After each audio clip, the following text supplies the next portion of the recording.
Your job must be easy, right? It's enjoyable, but it's not easy.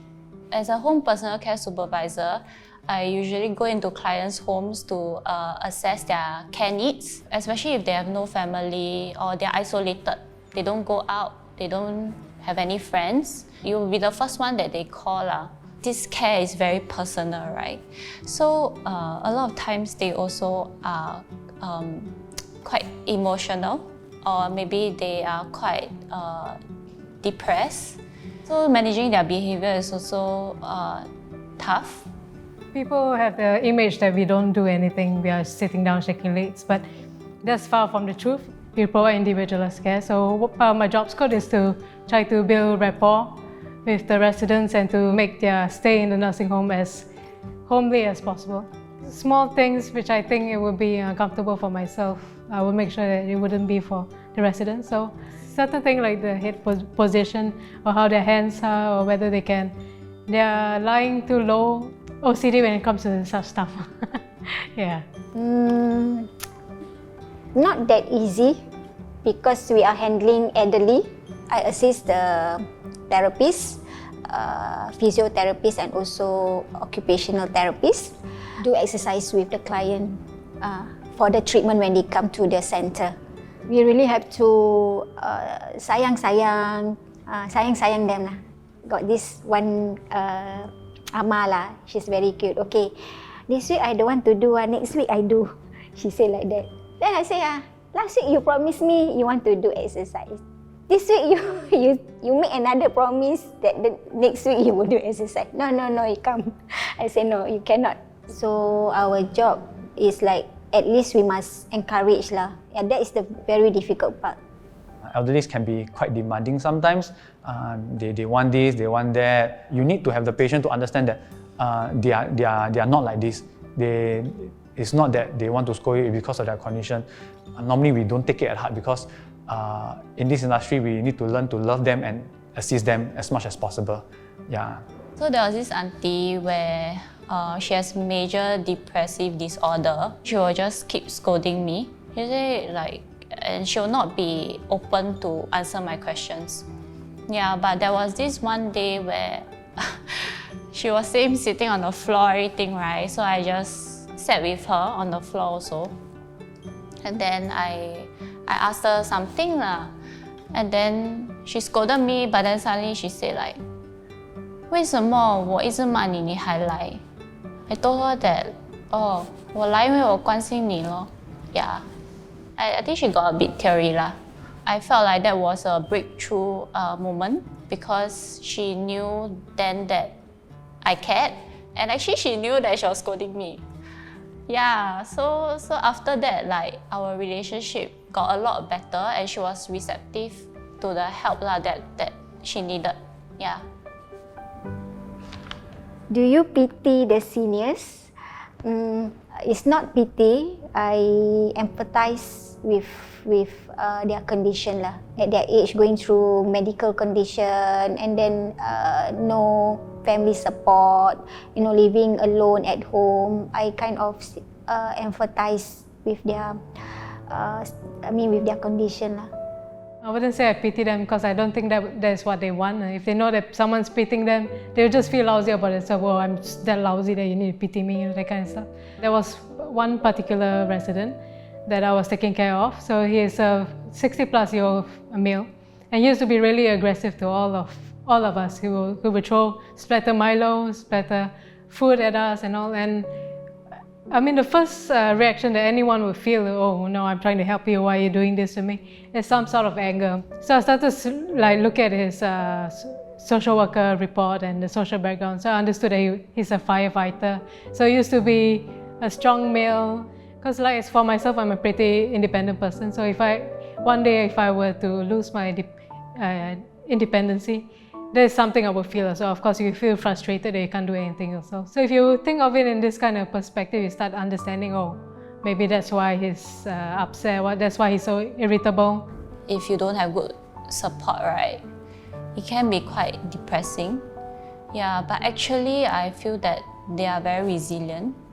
So a lot of them, having lost some functional abilities, have found new ways to cope and adapt. I have one client who is visually handicapped, so she is blind, and she was staying alone lah. Yeah, so we came in to assist her with things she really couldn't do, like housekeeping, but she could still do very amazing things. Actually, I don't know how she does it, like cooking. Yeah, she cooks the best chicken soup. Sometimes she'll call us, she was like, 今天有煮鸡汤，你要不要来喝? Yeah, and she also makes very beautiful like beaded baskets that she makes as gifts for people lah. Yeah, and there's actually still a lot of strengths to them. Is there a senior you will never forget? I think if I have to choose one, definitely there's one senior. I think she's 98 years old. She has dementia, but she's still very she's very jovial. She's like a 老顽童 lah. She will be, you know, like kids, they will sit on the floor and then 我要回家. Yeah. So it's quite an interesting sight. So during the circuit breaker period, unfortunately she passed away in her sleep lah. So I think when she stopped coming and sometimes the center don't have her noise. Yeah, so sometimes the staff will say, 哎呀，怎么这个阿嬷不在? We miss her loveliness lah. Yeah, in the center. Yeah. One of the client right now, he's in the center. Even though not time for him to come for exercise, he will come to me. Hey, when can I do exercise? You know, the expression is like so, like you cannot resist one. You cannot like. At least I feel that my service is needed lah. There's a particular senior that she's still in a nursing home currently. So the kind of care that I got from her is different from the rest, because she talks to me really politely and she's really understanding to most of the nurses. And she will say stuff like, oh, it's okay, take your time, I understand, you know, that kind of stuff. So the fact that she's putting the effort to make her life as the best that she can, despite the situation, that's something I can learn from her. I try to think of it this way, like to be as optimistic as I can, because that's the only way you get to push yourself forward, you know. Whether it comes to like taking care of the residents or my own personal life, it's the same kind of concept. Yeah. Do you think your job is important? Yes, very important. Because if not for our job, a lot of elderly are not able to stay aged in the community. They will have to be cared for in a nursing home. And actually a lot of times, like, elderly want to be in a familiar environment in the community that they have lived so many years in, you know, and our home care actually enables that. My job is important because you know that you're being there for people's loved ones and taking care of them most of the time till their last breath. Without my job, I think there'll be a lot of elderly who will be without maybe companionship. They wouldn't have anyone to talk to. Looking at my age now, I'm also like about there. So I hope the community services is able to have that services for me also lah. I won't say I'm a hero or what lah.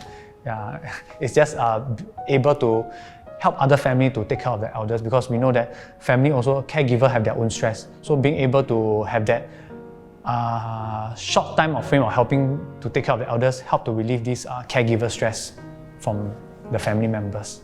Yeah. Were you always like working in such a sector, or did you switch sector? No, previously I was working in a cybersecurity area, so I was given opportunity to travel and stuff, but I feel that it wasn't a self-satisfaction, so I wanted to do something more meaningful.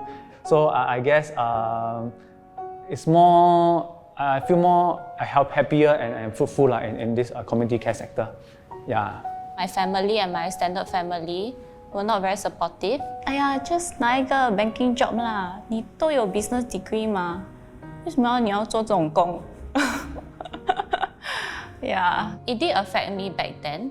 Yeah, but somehow, thankfully also, I'm stubborn enough to continue. Not every day you get to do something as a job, as a profession that you love to do.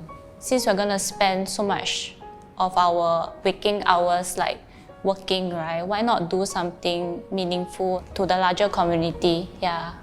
So I'm currently in the progress of getting my diploma to be a staff nurse. So that was when I had to leave, and on my last day of shift, I had conversations with the elderly, the residents in my nursing home. Where are you going? And they were shocked. What do you mean you're leaving? So yeah, it was emotional, but it had to be done for my career progression. But hopefully when I'm back, those residents are still there and I can still care for them. Yeah. I wouldn't trade any other job lah. Yeah. It doesn't matter if you have no knowledge about being a community care staff. Along the way, you can build up the experience and also the skills. The most important thing that it matters, you have that heart. When we get engaged with them, we see the joy in the elders, and it kind of like reflected to us that the elder is happy, we are also happy. When the elder say 明天见, I'll see you again, I think we have made someone's day, and this is the best satisfaction we can get from this job lah. Yeah. Growing old is inevitable, but with the help of community care staff, we can all live well and age gracefully. If you're inspired by the meaningful work they do, find out more about becoming a community care staff at www.borntocare.sg. This video is supported by the Agency for Integrated Care, AIC.